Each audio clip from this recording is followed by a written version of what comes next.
What's up guys, it's Pliskin here, and today we're going to take a break from the usual talk about balancing, guns, and all that kind of stuff, and we're going to go a little bit more on a personal note today, but I still feel like this is a topic that a lot of people can relate to, and that's the idea of a comfort game.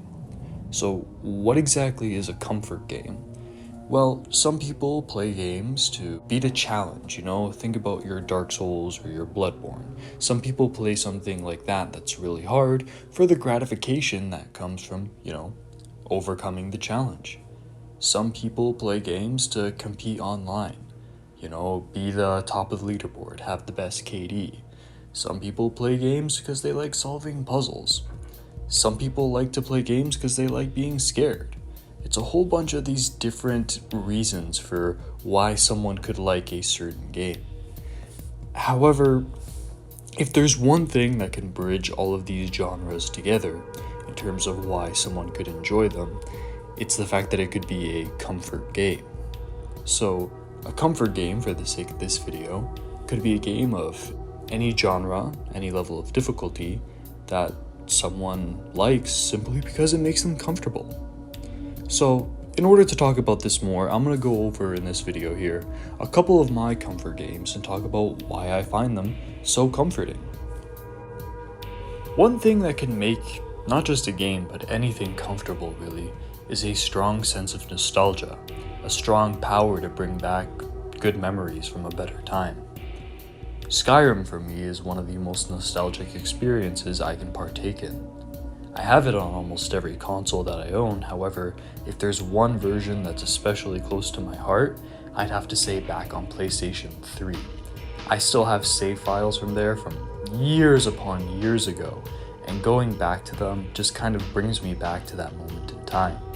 Now Skyrim's definitely aged, the combat isn't all that impressive, the visuals have just like I said, aged. And the gameplay loop can be a little bit stale, but I think it's the constant sense of exploration and discovery. Here I am, more than 10 years later after Skyrim's been released, and I still haven't done everything there is to do in it. I'm still making new characters or playing older characters and coming across new content that surprises me. And it's this element of just surprise and seeing what's going to happen next as I just take the walk from Whiterun to Winterhold, that really gets me invested and really gets me feeling comfortable and safe whenever I'm playing Skyrim. On the note of nostalgia, we gotta talk about Far Cry 3. Now, today every single game has taken so much from Far Cry 3 and what it's done right. However, back in 2012, back when I was still really little and I saw the trailers and stuff for this, I was hyped, my friends were hyped, because there was nothing really like this that we had experienced. And when the game came out, I don't need to tell you how much of a success it was. Literally look at any action open world game and you'll see Far Cry 3's DNA in there. But when this first came out, spending those countless nights with my friends, going through there and playing this game, and now even to this day, whether I'm having the best time of my life or if I'm having the worst time in my life, I can just boot up Far Cry 3, and it's a comfort because it's a constant. Similarly to Skyrim, it's not so much, with Skyrim it shares that whole feeling of nostalgia, but specifically with Far Cry 3, it's not so much just the nostalgia, it's more so just that feeling of constant. I know Far Cry 3, I know what to expect. Whereas Skyrim is constantly surprising me, Far Cry 3 is like a blanket that I can wrap around myself and just feel like it's never going to change and it's always going to be there. And that's definitely a comfort. With that being said, Far Cry 4 is probably one of my ultimate comfort games for that very reason. I love exploring Kirai. The story is nowhere near as good as 3 and the overall package definitely has its flaws, but if you just pop me into that open world, I get mesmerized. One, because of those similarities with Far Cry 3 kind of being like a blanket where I can just wrap this game around myself no matter how I'm feeling, and it's just going to be a good time. But 2, because this game is so goddamn beautiful. And that's how I'll separate it from the previously mentioned games. Far Cry 4, Skyrim and Far Cry 3 are still beautiful in their own right, don't get me wrong. But Far Cry 4 is drop dead gorgeous. I can just sit around and look at the vistas all day. I'll sometimes boot up the game not even to engage in combat, but just to walk around Kirat, listen to the sounds, and look at the mountain ranges, and I am addicted to that feeling. It is so comfortable to just boot up something that you know is just going to look beautiful, and just taking a couple minutes, or hell, a couple hours, to just enjoy soaking it in and looking at that. It's just pure visual stimulus to make yourself feel better. I've been talking a lot about games that make me comfortable in a good way, but for a lot of people, for many different reasons, of course I'm going to talk about my own, but for a lot of people, horror games can also be a form of comfort game. Now, while I can't speak for everyone, I can speak from my own experiences. There was a point in my life where I was just going through a really rough time last year. Every day I woke up felt like a nightmare. I was just in this constant feeling of dread, regret, shame, everything you can think of that way. And I really got tired of it, and it got to the point where even games like Far Cry that I was so comfortable with didn't feel like a blanket anymore, because I was just so absorbed in my own issues. So I decided, you know what the hell, let me try playing something new and see if I feel any better. And by chance, I happened to boot up the Silent Hill HD collection, and I knew I tried Silent Hill 2 when I was younger and never got into it, so I tried Silent Hill 3, thinking, maybe it's a sequel, maybe it's softer around the edges, maybe it's easier to get into. And you know what? At that point in my life, with everything that I was going through, just the existential dread that I was dealing with every single day, Silent Hill 3 was the best thing for me.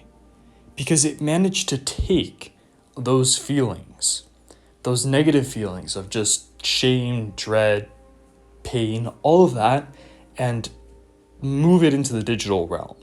When I was playing Silent Hill 3, I was no longer dreading the terror of the state of my life at that point.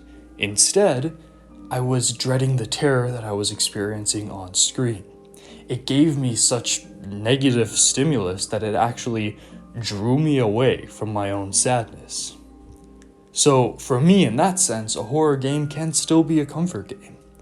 Because if you're just feeling emotionally dead, or if you're just feeling really sad, or if you're just pent up and negative feelings all around, playing something with horror can take those feelings and externalize them. It can take that pressure off of you. So for that moment in time, Silent Hill 3 was one of my favorite comfort games, and I ended up experiencing a game that to this day I love. Do I replay it often? Absolutely not, because horror games aren't my thing. I don't really like being afraid. But at that moment in time, it was the right game for the job. Fuck you guys, honestly, with your fucking chairs. Now, I've gone on and talked about how, Halo 1 is one of my most favorite games, and you know what?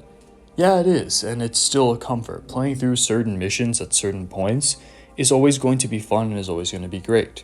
Playing through Truth and Reconciliation and sneaking through those hills, or playing one of the missions, whether it's Assault on the Control Room or Two Betrayals, where you're just fighting through these open snowfields, and after the fights are over, you can just walk around and look around the ring.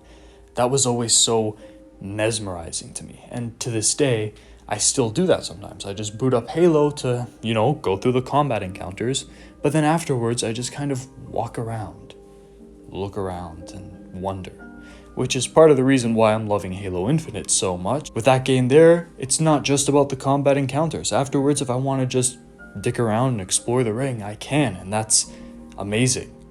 It purely capitalizes on that feeling that I had, from a kid to now as a grown man, just walking around Halo CE's maps and trying to explore as much as I possibly could.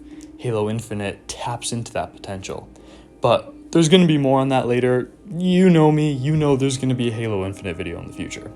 But for now, I just wanted to give Halo CE a shout out, just for being so pleasant in those quiet moments where I could just explore. A game like Red Dead Redemption 2, there's a lot of reasons why someone could see it as a comfort game. For me, I like the mundane tasks on the side.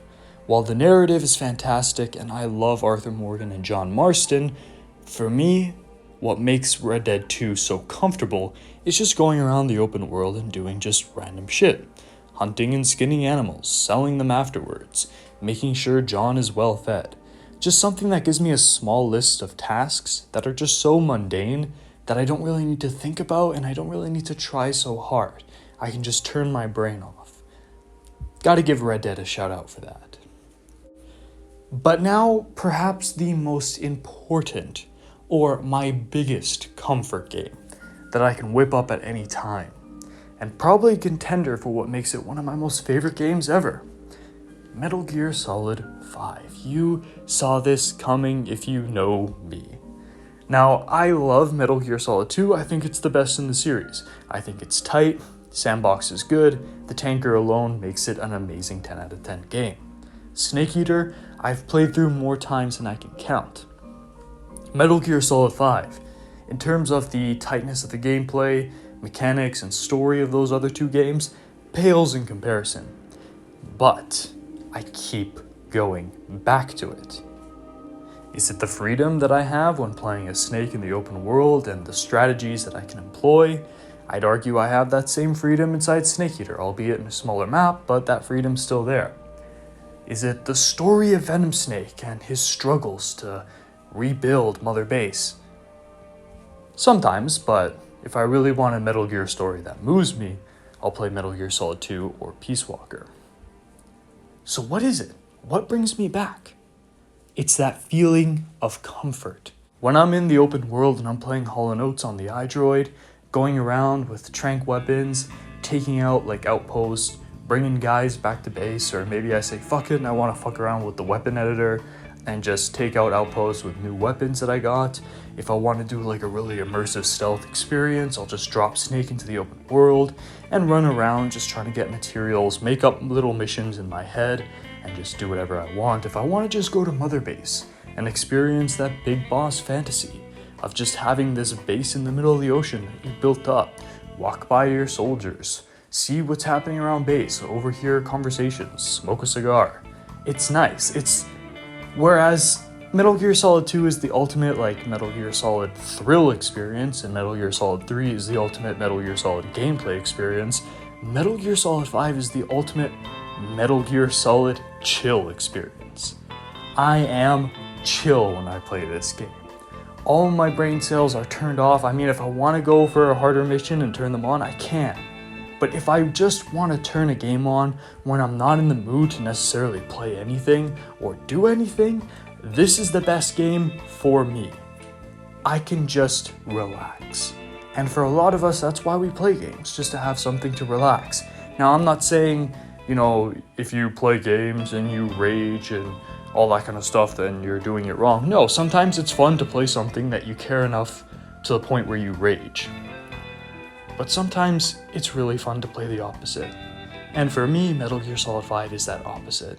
I'm good at it, it's chill, the music, the gameplay, the enemy AI, the way I can experiment with the sandbox, the big boss fantasy, all comes together so nicely to just create a game that I can just turn on, and no matter what's going on in my life, I can just sit back and enjoy it. And that to me is a comfort game. But what about you guys? What are your comfort games?